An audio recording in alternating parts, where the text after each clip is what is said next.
Hello everyone, welcome back to Lynn's Homestead. Today's video is about something I did off camera because lots of rain clouds around. I wanted to get it done quick because it was very important. Have you ever had your engine light come on your vehicle? Now, this is on my GMC Envoy. There's other brands. There's like the Ascender, there's the Trailblazer. It has this 4.2 Vortec engine in it. It's an inline six. Now, one thing you gotta look is go to AutoZone or somebody can bring up the code. I have my own code reader. I erased the code. I thought it was just a fluke, but it wasn't. It was something that's been on my engine for 232,000 miles, going on 233. Actually, should almost be there. So I'm going to show you the component.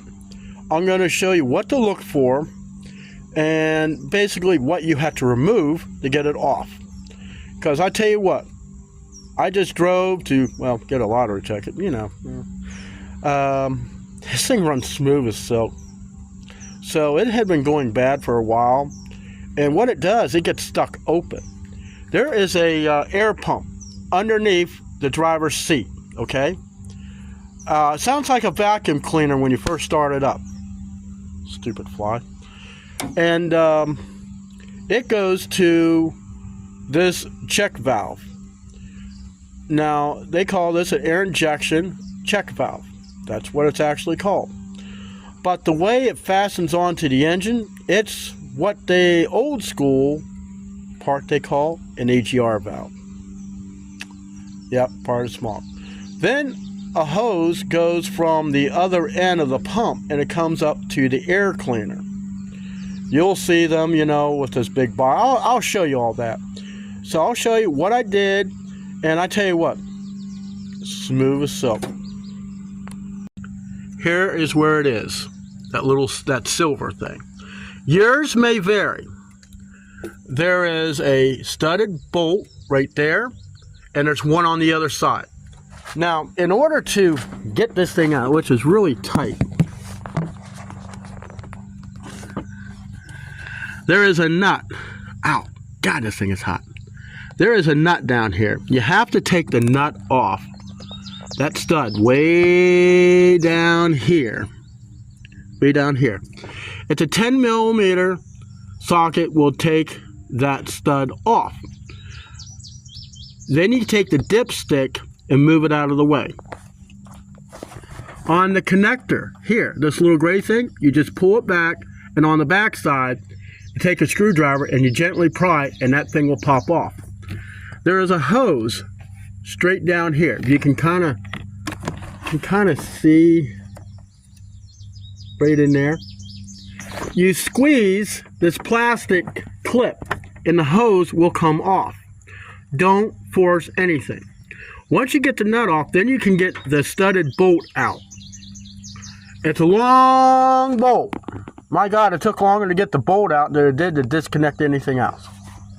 There is a gasket on there. The gasket has an arrow. The arrow means point towards the front of the engine, you know, to the front.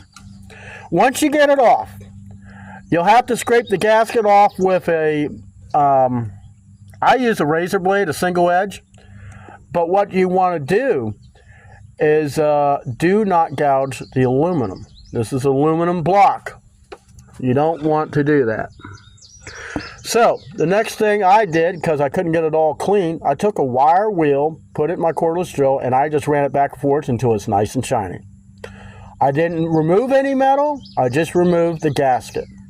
Then you take the bolts, you put the new gasket on with the arrow pointing towards the front of the engine. You thread it in there, and you tighten them up a little bit in each side. Do not over tighten. I can't stress enough. Steel going into aluminum, you do not over tighten. Now it still had some stuff on it, looked like anti-seize, because what I did 3 days prior was WD-40 everything under here, so it just came apart. Then you put your dipstick bracket, you know, for the dipstick tube, you put it back over the stud, you put the nut on, you tighten it. You connect the wire, you connect the hose, you can reconnect this thing, because I had to remove this. There's a bolt there and a bolt there. There never was a bolt over here. This is a hose here that goes to the air pump. So like I say, this goes to the air pump. That hose goes to the air pump over there. And it gets pumped in through something. I'm not exactly sure where. I'm taking a guess it comes in here, goes through, and goes into the engine. That's the EGR system. Now, the one thing I've noticed, other than this thing running smooth as silk, the temperature, the engine temperature is a tad lower. So it's hard to say how long this has been going on. So I'll give you updates on what my fuel mileage is. So that's what I did. I replaced the air injection check valve. See you in the next one.